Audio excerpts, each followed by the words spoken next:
پر بددعا نہ کی، سر ننگے بھائی شام کے دربار میں گئی، پر بددعا نہ کی، ہے پر بددعا نہ کی۔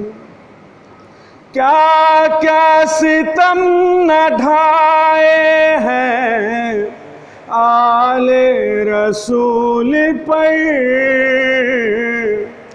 عابد کو ننگے پاؤں پھرا یا ہے خاروں پر، امت نے نانا جان کی کیا کیا جفا نہ کی، پر بددعا نہ کی، ہے پر بددعا نہ کی۔ سر ننگے بھائی شام کے دربار میں گئی،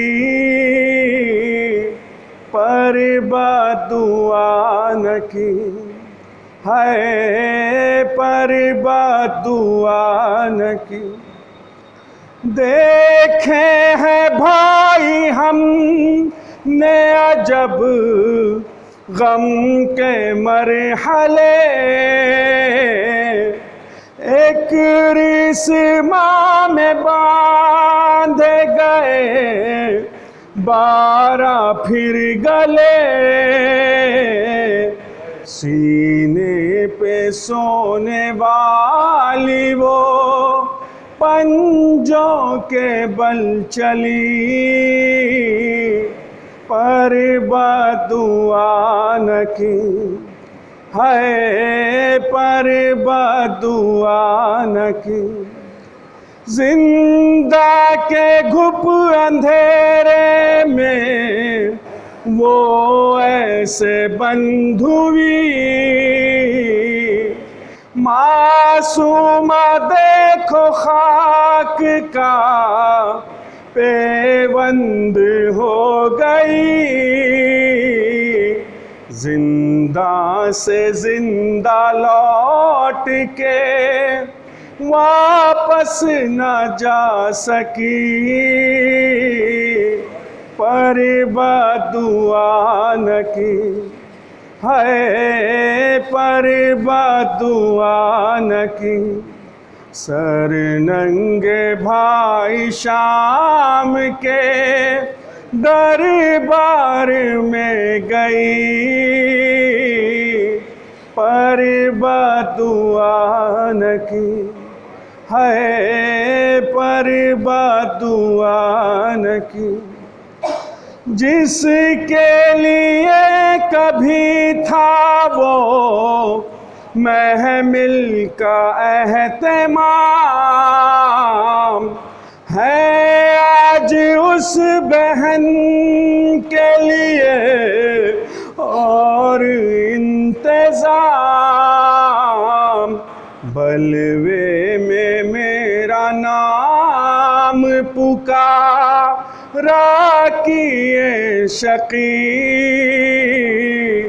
پر بددعا نہ کی، ہے پر بددعا نہ کی۔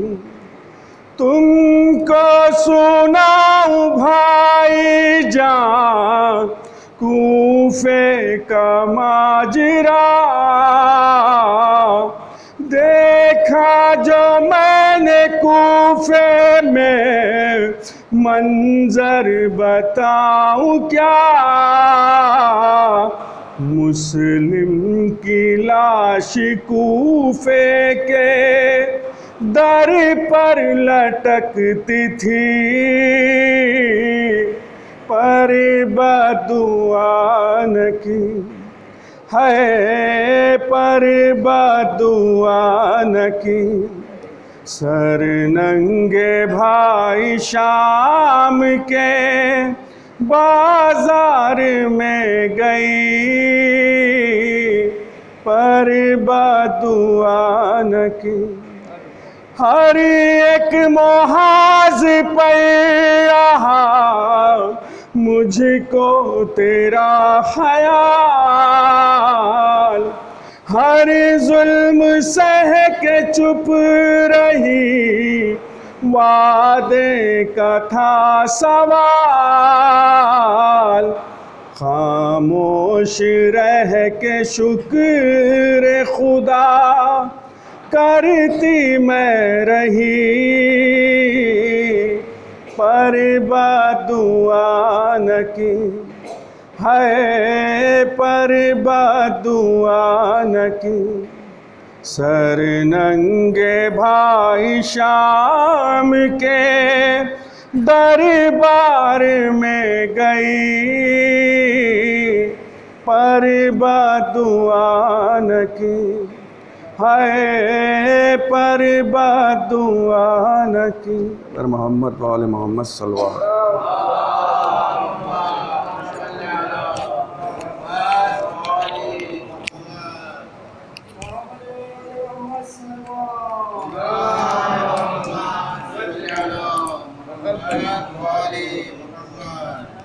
ماشاءاللہ، جزاک اللہ۔ یہ تو جناب مہدی حسن صاحب جو پرزت نوحہ آپ کے سامنے پیش کر رہے تھے۔ آئیے میں ایک بار پھر گزار ہوں، جو مومنین جو حضرات باہر تشریف رکھتے ہیں ان سے گزارش ہے کہ فرشہ صاحب تشریف لے آئیں، مجلس کا آغاز ہو چکا ہے۔ آئیے ایک مطلع 3-4 شعر سے موصوف کا استقبال کرتا ہوں کہ جیسا کہ آپ جانتے ہیں ہر سال کی طرح ان سال بھی انجمن غازی عباس کی جانب سے خمسہ مجلس کا انعقاد کیا گیا ہے، جسے عالی جناب مولانا قلب صادق خان صاحب کتاب فرما رہے ہیں۔ انہی مصروں سے میں مولانا موصوف کا استقبال کرتا ہوں کہ ہر دم ظلم کا لشکر حسین جیت گئے،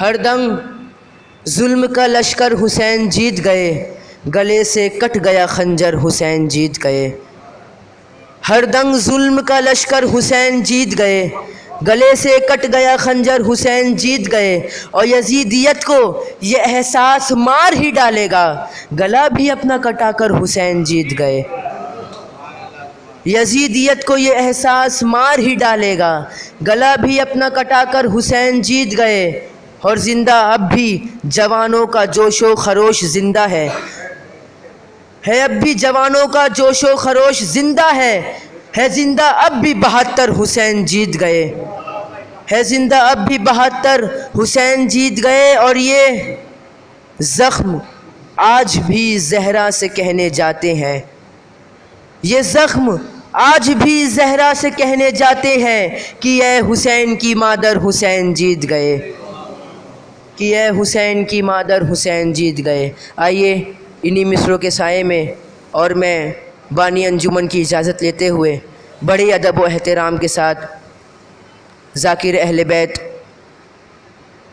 حوض علمیہ کے پرنسپل، امام جمعہ، خطیب آل محمد، حجت الاسلام والمسلمین، عالی جناب مولانا قلب صادق خان صاحب کی بلاک آبا سے درخواست کروں گا کہ ممبر افروز ہوں۔ ان کے استقبال کے لیے دونوں ہاتھ بلند کر کے بلند نعرہ حیدری۔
رحم اللہ من قرأ الفاتحہ۔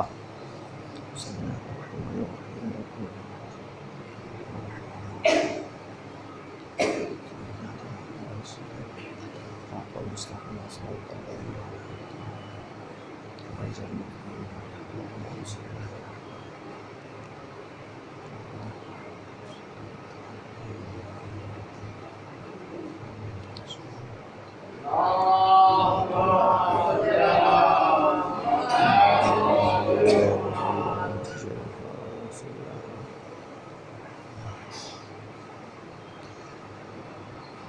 لا حول ولا قوة إلا بالله العلي العظيم.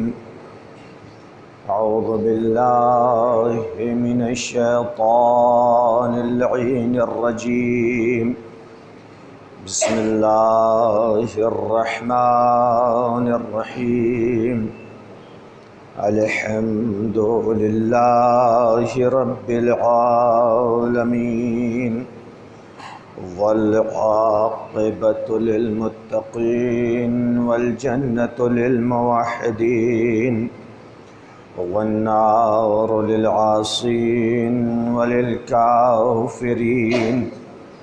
والصلاة والسلام والتحية والإكرام على رسول الأنام الرسول المسدد والنبي المهذب النبي الأمي المكي المدني القرشي الهاشمي البتحي الأبتحي الذي أرسله الله بشيرا ونذيرا بين يدي الساعة، رحمة للعالمين، شفيع المذنبين، مولانا حبيب إله العالمين أبي القاسم المصطفى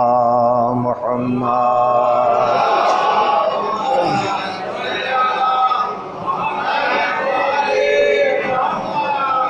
وآله الطيبين الطاهرين المعصومين المظلومين الغر الميامين الذين أذهب الله عنهم الرجس وطهرهم تطهيرا.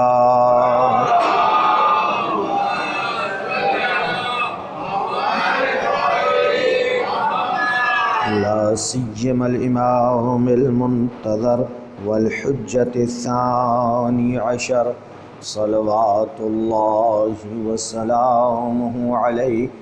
أما بعد، فقد قال الله تعالى في كتابه المبين وهو أصدق الصادقين وقوله الحق.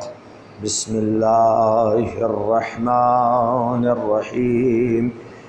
يا أيها الذين آمنوا أطيعوا الله وأطيعوا الرسول وأولي الأمر منكم، فإن تنازعتم في شيء فردوه إلى الله والرسول إن كنتم تؤمنون بالله واليوم الآخر، ذلك خير وأحسن تأويلا.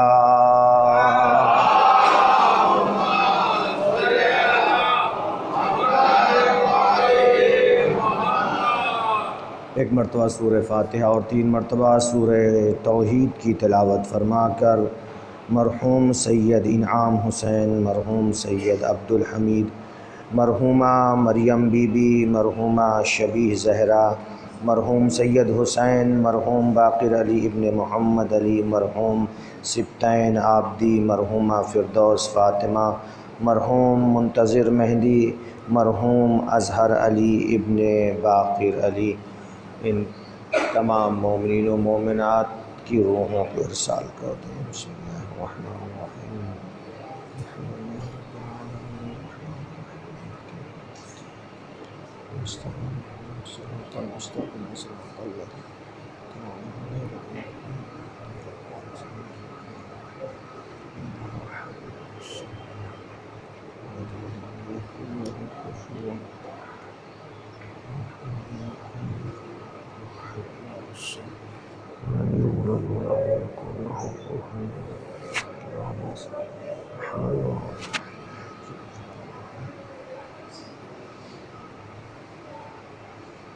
بار دیگر صلوات پڑھتے ہیں۔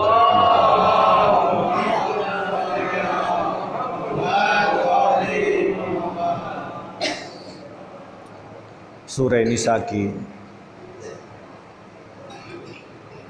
آیت نمبر 59 کی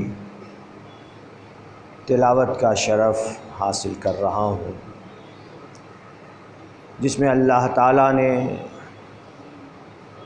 اپنی اطاعت، رسول کی اطاعت اور صاحبان امر کی اطاعت کا مطالبہ کیا ہے،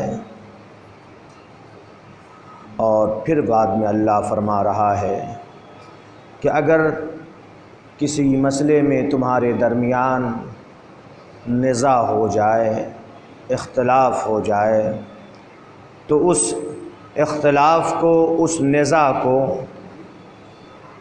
اللہ کی کتاب اور رسول کی حدیث کی روشنی میں حل کرو۔ اگر تم اللہ اور روز قیامت پر ایمان رکھتے ہو اور یہ چیز تمہارے حق میں بہتر ہوگی اور انجام کے اعتبار سے بھی اس کا اچھا انجام ہوگا۔ یہ تو ظاہری طور پر آیت کا ترجمہ ہے۔ گفتگو ہماری اس آیت میں اولی الامر کے حوالے سے چل رہی ہے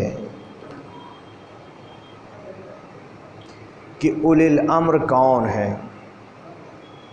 3 اطاعتوں کا تذکرہ ہے، اللہ کی، رسول کی اور صاحبان امر کی، اولی الامر۔ تو میں نے پہلی مجلس میں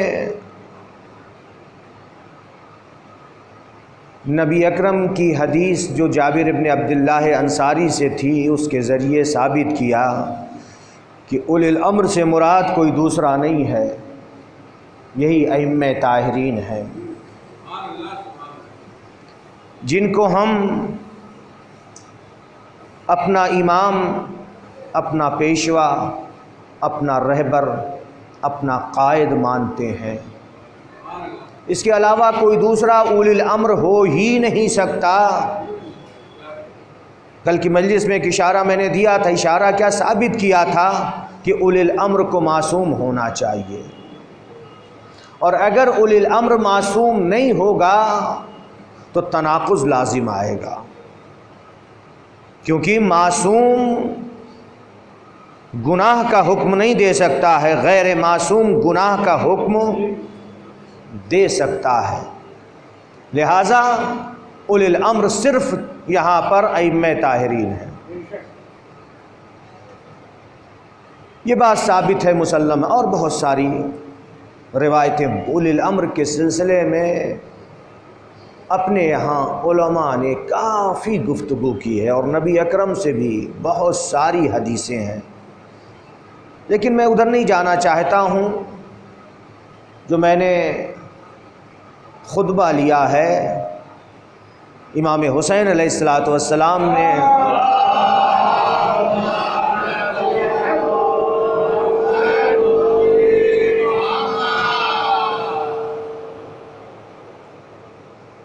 میدان منی میں، جو آپ مسلسل سن رہے ہیں، 2 مجلسوں میں آپ نے سماعت فرمایا، میدان منی میں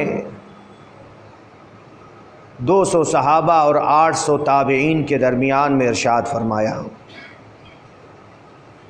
جس میں آپ نے اپنے والد محترم کے متعلق قرآن مجید میں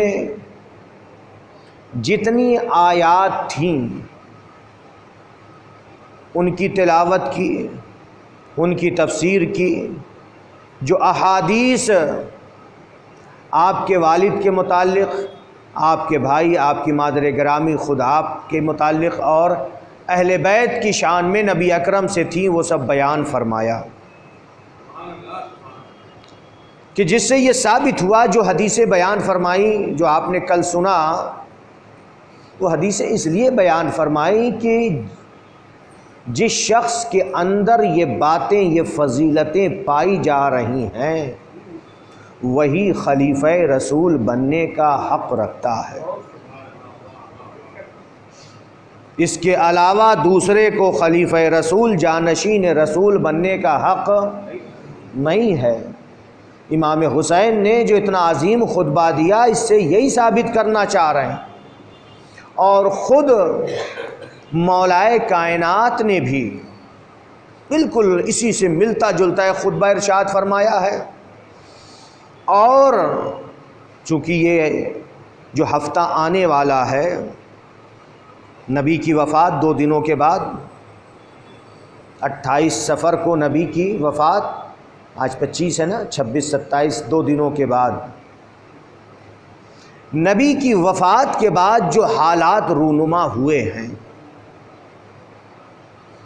اور ان میں ابھی وہ حدیث طولانی پیش کروں گا کہ خود خلیفہ اول کی جب خلافت استوار ہو گئی، مستحکم ہو گئی، تو مولائے کائنات کے پاس خلیفہ اول عذر تراشی کے لیے،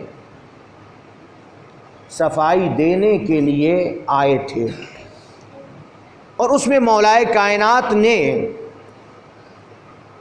جو خطبہ منع آپ نے سنا، اسی سے ملتی جلتی باتیں خلیفہ کے سامنے پیش کیں، اور خلیفہ سے بھی اقرار لیا تھا کہ یہ سب باتیں تمہارے اندر ہیں یا ہمارے اندر ہیں، اور خلیفہ نے بھی اقرار کیا نہیں آپ کے اندر ہیں۔ ابھی یہ گفتگو بعد میں آئے گی۔ تو جب نبی کی وفات ہو گئی، جس کو نبی اکرم اولی الامر بنا کر کے گئے تھے، ابھی نبی کا جنازہ رکھا ہوا تھا، دفن بھی نہیں کیا گیا تھا۔ مولائے کائنات تجہیز و تکفین نبی میں مصروف تھے، کیونکہ غسل بھی نہیں ہوا تھا، کفن بھی نہیں پہنایا گیا تھا، دفن بھی نبی نہیں ہوئے تھے، کہ ایک جگہ ہے مدینے میں سقیفہ بنی ساعدہ، وہاں پر مہاجرین و انصار اکٹھا ہوئے، کس کے لیے؟ خلیفہ بننے کے لیے۔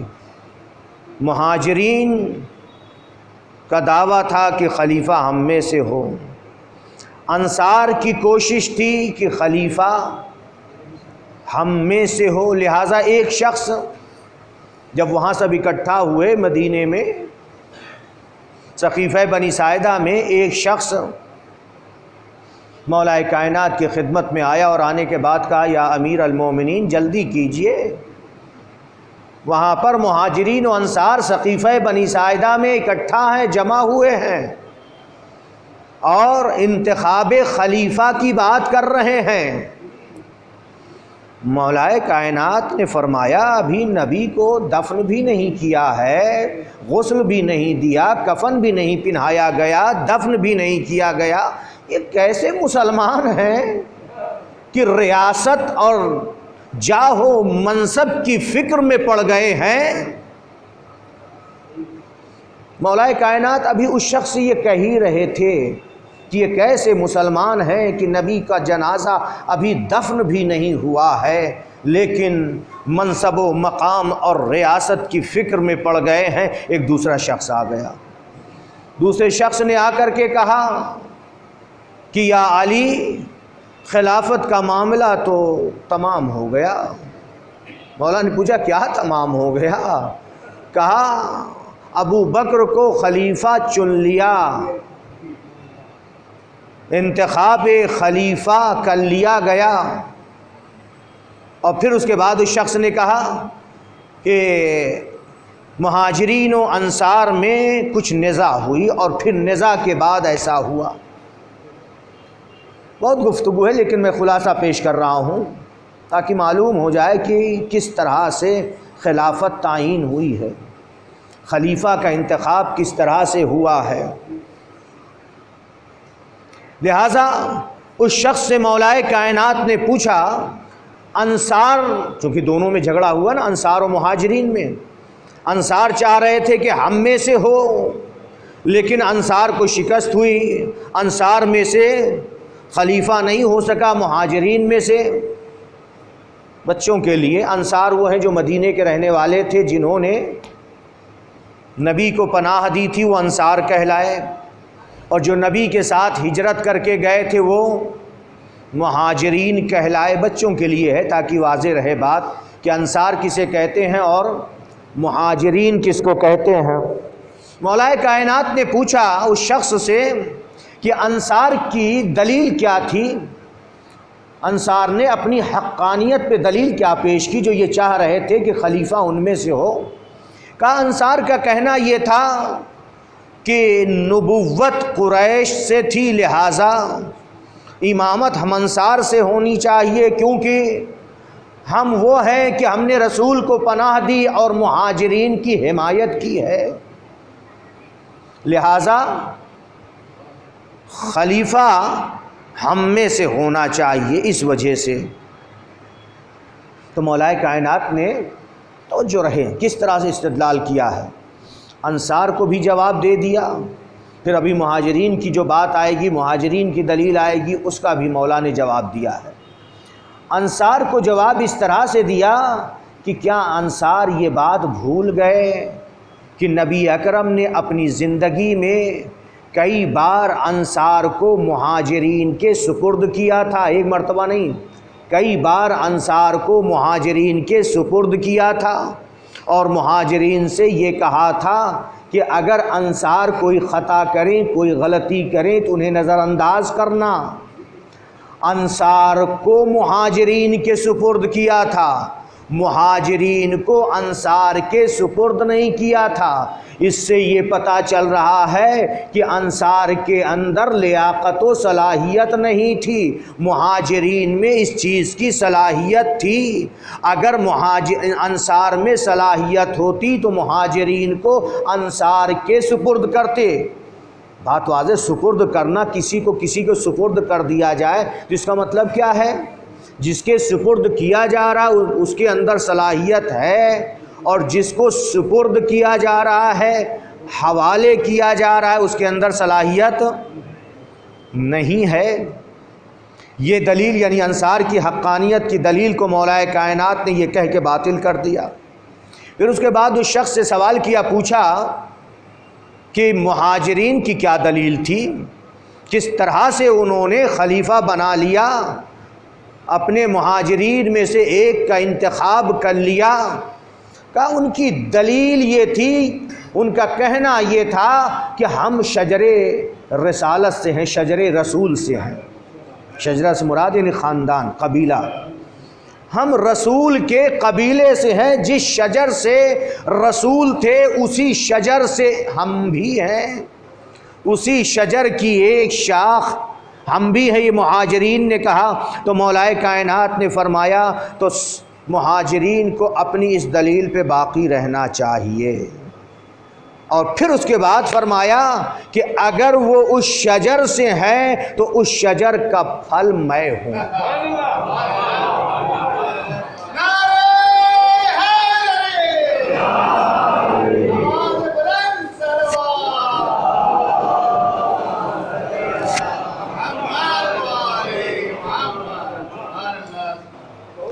اس شجر کا پھل میں ہوں تو مجھے ہونا چاہیے، اس سے مراد یہی ہے۔ علماء نے لکھا ہے کہ جو آیات و روایات علی کی شان میں ہیں، وہ آیات و روایات نہ بھی ہوتی ہیں جو مولا نے استدلال پیش کیا، انصار کی دلیل کو باطل کیا، پھر مہاجرین کی دلیل کو ایک جملے میں، اس کو امام کہتے ہیں، ایک جملے میں باطل کر دیا۔ دلیل کیا بنایا؟ کس بنا پر مہاجرین انصار پہ غالب آئے؟ مہاجرین نے اپنے سے ایک کا انتخاب کر لیا، خلیفہ بنا لیا، لیکن انصار نہیں بنا سکے۔ ان کی دلیل یہی تھی کہ ہم قبیلہ قریش سے ہیں، جس قبیلے سے نبی تھے اسی کی ہم ایک شاخ ہیں، اسی شجر سے ہیں، تو علی اس کا پھل تھے نا۔ پھل کی اہمیت زیادہ ہوتی ہے یا جو اس درخت سے ہو، توجہ رہے، تو اس طرح سے باطل کر دیا۔ لیکن چونکہ ابھی غسل و کفن دیا نہیں گیا تھا، خلافت ثابت ہو گئی، تو اسی وقت اب توجہ کیجیے، ابھی نبی کا جنازہ رکھا ہوا، کیسے مسلمان تھے، ابھی دفن بھی نبی نہیں ہوئے ہیں اور یہ ساری باتیں ہو رہی ہیں۔ لہٰذا خلیفہ دوم نے خلیفہ اول سے یہ کہا، چونکہ انصار میں سے بہت سے لوگوں نے بیعت نہیں کی تھی، مہاجرین میں سے بھی بہت سے لوگوں نے بیعت نہیں کی تھی، بنی ہاشم میں سے بھی بہت سے لوگوں نے بیعت نہیں کی تھی۔ لہٰذا دوسرے خلیفہ نے پہلے خلیفہ کو مشورہ یہ دیا، عباس ابن عبد المطلب بنی ہاشم کے بزرگ ہیں، ان سے چل کے ملاقات کی جائے اور ان سے کچھ وعدے کریں، یعنی لالچ دیں۔ وعدہ سے مراد یعنی کسی چیز کے لیے لالچ دیں، اگر وہ ہماری طرف مائل ہو جائیں تو یہ مسئلہ حل ہے۔ لہٰذا عباس ابن عبد المطلب کے پاس آئے اور کچھ وعدے کیے کہ ہم آپ کو یہ دیں گے، یہ منصب وغیرہ وغیرہ جو بھی ہو، یہ مخفی رہی باتیں کہ کیا وعدے کیے۔ لیکن عباس ابن عبد المطلب نے جو ٹھوس جواب دیا، جس پر وہ خاموش ہو گئے، وہ جواب یہ دیا کہ تم کیسے خلیفہ بن گئے؟ تو وہی دلیل کہ ہم قبیلہ قریش سے ہیں۔ تو اس وقت عباس ابن مطلب نے کہا کہ اگر وجود رسول تمہارے خلیفہ بننے کی دلیل ہے تو تم نے ہمارے حق کو پامال کیا۔ وجود رسول اگر، یعنی وجود رسول سے مراد یہ ہے کہ اسی قبیلے سے نبی تھے اور جس قبیلے سے نبی تھے اسی قبیلے سے تم بھی ہو، اگر وجود رسول تمہارے خلیفہ بننے کی دلیل ہے تو تم نے ہمارے حق کو پامال کیا۔ کیوں؟ اس لیے کہ نبی ہم میں سے اور ہم نبی سے ہیں، ایک ہی ہے نا، اور ہم سے زیادہ نبی سے کوئی دوسرا قریب نہیں ہے۔ اور اگر مسلمانوں نے انتخاب کیا ہے تو مسلمانوں میں سے ہم بھی ہیں۔ توجہ رہے کس طرح سے دلیل ہے یہ، اگر مسلمانوں نے انتخاب کیا، اجماع ہوا، تو مسلمانوں میں سے ہم بھی ہیں، بلکہ مسلمانوں سے مقدم ہیں، ہمارا رتبہ تمام مسلمانوں سے افضل ہے، ہم افضل ہیں، مقدم ہیں، ہمارا رتبہ زیادہ ہے۔ تو جب ہمارا رتبہ زیادہ ہے تو ہم تم کو یہ حق نہیں دیتے۔ کیا کہا؟ ہم تم کو، چونکہ جب مسلمانوں سے افضل ہوئے بنی ہاشم، تو کیا کہہ رہے ہیں؟ ہم تم کو یہ حق نہیں دیتے کہ تم مسلمانوں کے خلیفہ بنو۔ اور پھر اس کے بعد دلیل سنیے، ایک ایک کر کے پیش کی۔ اور اگر جو تم نے ہم سے وعدے کیے ہیں، اگر یہ ہمارا حق ہے، توجہ رہے، تو تم اس کے مالک نہیں ہو، اور جب تم اس کے مالک نہیں ہو تو جس چیز کے تم مالک نہیں ہو اس کا وعدہ نہیں کر سکتے، چونکہ وہی چیز تو ہم دے سکتے ہیں کسی کو کہ جس کے مالک ہو۔ جب تم اس کے مالک ہی نہیں ہو تو تم کیسے وعدہ کر سکتے ہو، کیسے ہمیں دے سکتے ہو؟ اور اگر تم اس کے حقدار ہو، تم اس کے مالک ہو، تو ہمیں نہیں چاہیے، تم سے ہمیں نہیں چاہیے۔ اور اگر یہ مومنین کا حق ہے تو مومنین کے حق میں تم کو تصرف کا حق نہیں ہے، اگر یہ مومنین کا حق ہے۔ اس طرح سے عباس ابن عبد المطلب نے ان کو لاجواب کر دیا۔ اب یہ کیا ہے؟ لاجواب ہو گئے، ان کے پاس کوئی جواب نہیں رہا، پھر مایوس ہو کر کے واپس چلے گئے۔ مولا کائنات نے اپنے ساتھیوں کے ساتھ جو کچھ تھے مخصوص، نبی اکرم کو غسل دیا، وہ تو جبریل مدد کر رہے تھے جو کل آپ سن چکے ہیں، اور پھر اس کے بعد سپرد لحد کیا، پھر اس کے بعد کے جو حالات ہیں سنتے رہتے ہیں برابر مجلسوں میں. اس سے پہلے ایک کوشش کی، وہ تو بعد میں زبردستی پہ اتر آئے کہ گھر سے نکالنے کی کوشش کی اور نکالا بھی، مولا کائنات کے گلے میں رسی کا پھندا ڈالا اور کھینچتے ہوئے لے گئے. یہ سب جو مصائب کا ایک باب ہے بعد وفات نبی. پہلے کوشش یہ کی کہ کسی بھی طرح سے آ کر کے صفائی دیں.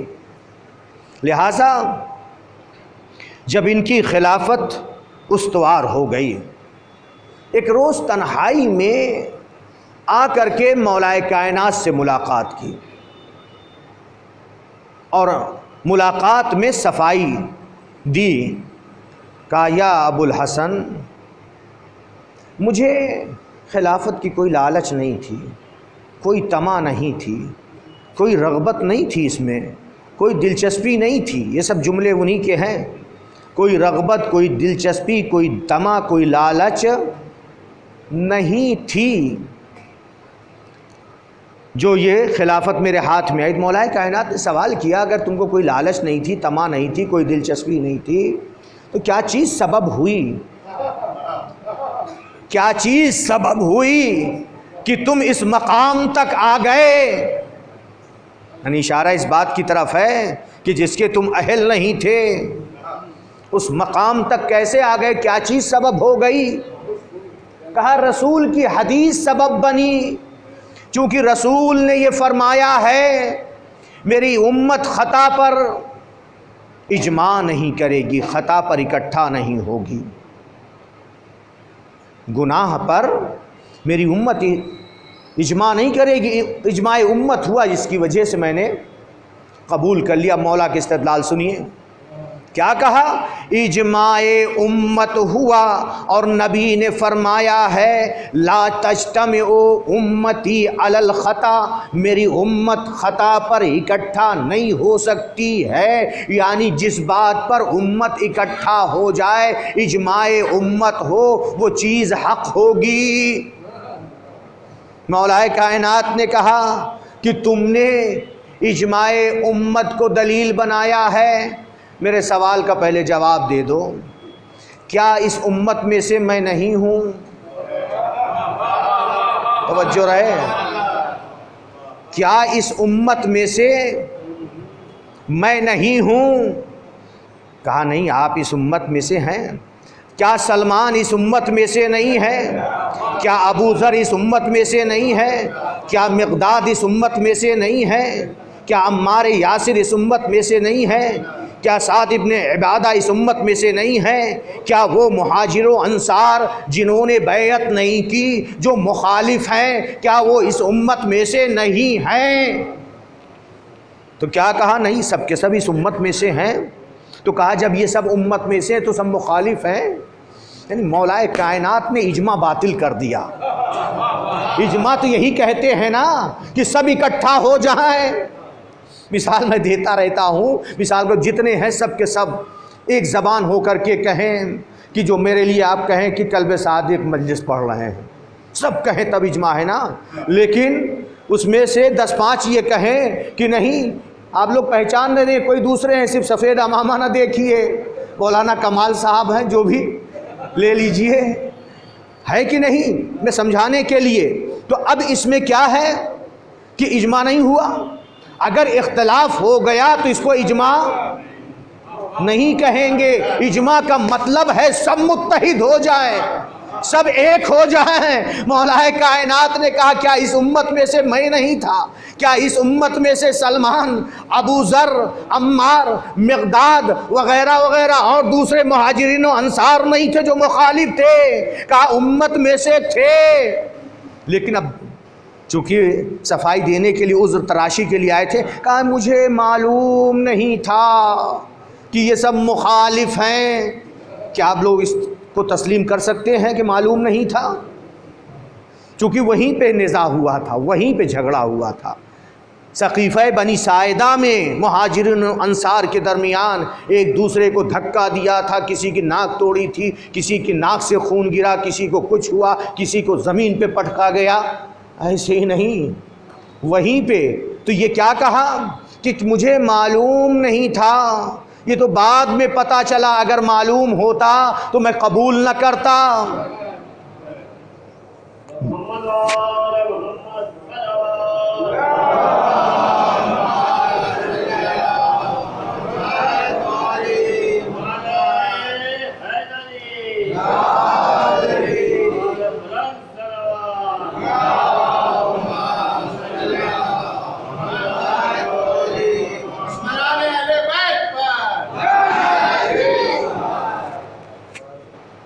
پھر مولا کائنات نے سوال کیا، اچھا یہ بتاؤ ایک خلیفہ کے خصوصیات کیا ہونا چاہیے؟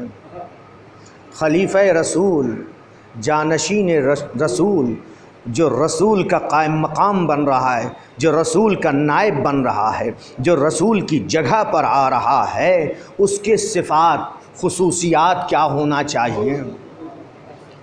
خود خلیفہ ہی سے سوال کر لیا کہ خصوصیات خلیفہ کیا ہونا چاہیے، تو اب خلیفہ ہی بتا رہے ہیں کہ خلیفہ کو مسلمانوں کا خیر خواہ ہونا چاہیے، مسلمانوں کا وفادار ہونا چاہیے، خلیفہ کو چاپلوس نہیں ہونا چاہیے، خلیفہ کو نیک سیرت ہونا چاہیے، خلیفہ کو عادل ہونا چاہیے، خلیفہ کو زاہد ہونا چاہیے، یعنی دنیا کی طرف بے رغبت ہو، دنیا کی طرف رغبت نہ رکھے، خلیفہ کو عالم کتاب و سنت ہونا چاہیے، توجہ رہے، خلیفہ کو ایسا ہونا چاہیے کہ جو مظلوموں کو ظالموں سے حق دلائے، خلیفہ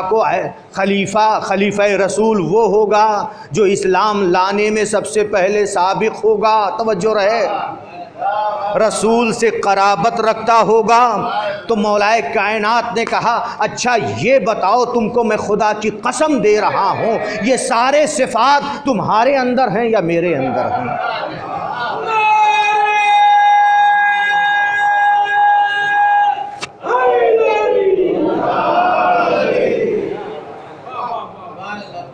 یہ سارے صفات تمہارے اندر ہیں یا ہمارے اندر ہیں؟ کہا اے ابو الحسن آپ کے اندر یہ سارے صفات ہیں۔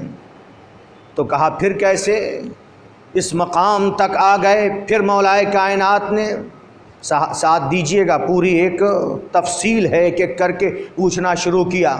پھر مولا کائنات نے سوال کیا کہ اچھا یہ بتاؤ کہ جب رسول نے دعوت اسلام دی، رسول نے جب اسلام کی دعوت کی دی، رسول کی آواز پر سب سے پہلے لبیک کس نے کہا؟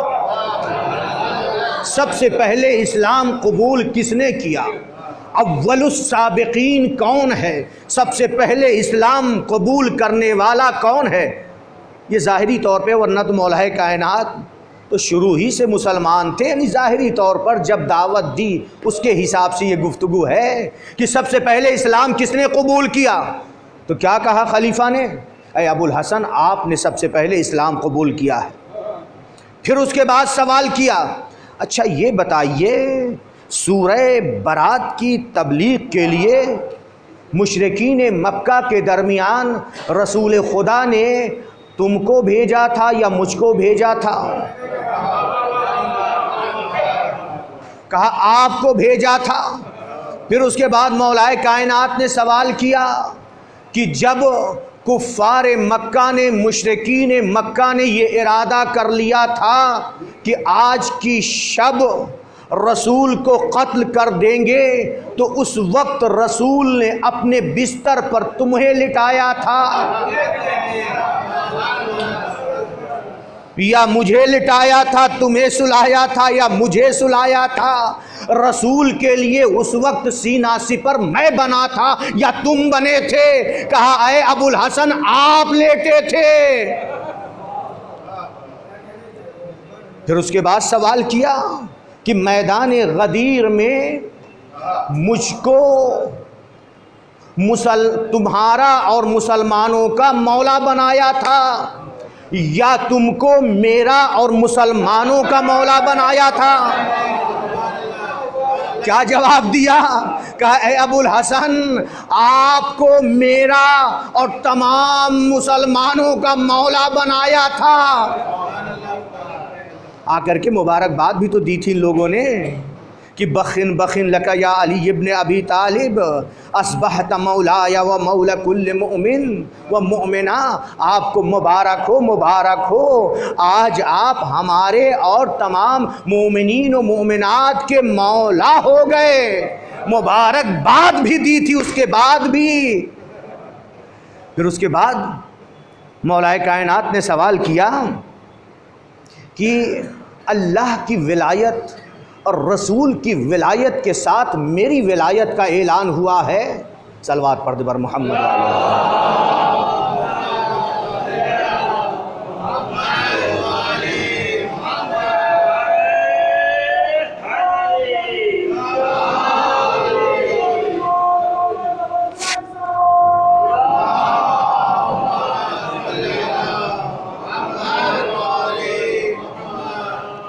رسول کی، اللہ کی اور رسول کی ولایت کے ساتھ میری ولایت کا اعلان ہوا ہے آیت میں، یا تمہاری ولایت کا؟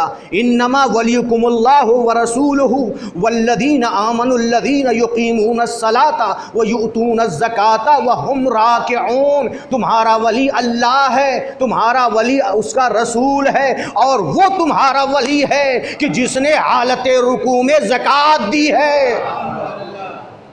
یہ آیت تمہاری شان میں نازل ہوئی ہے یا میری شان میں نازل ہوئی ہے؟ تو جواب میں یہ کہا، اے ابو الحسن، یہ آیت آپ کی شان میں نازل ہوئی ہے۔ پھر اس کے بعد سوال کیا کہ رسول خدا نے جس شخص کے بارے میں یہ فرمایا ہے کہ تمہاری حیثیت میرے نزدیک وہی ہے کہ جو ہارون کی موسیٰ کے نزدیک تھی، وہ تم ہو یا میں ہوں؟ حدیث منزلت کی طرف اشارہ ہے۔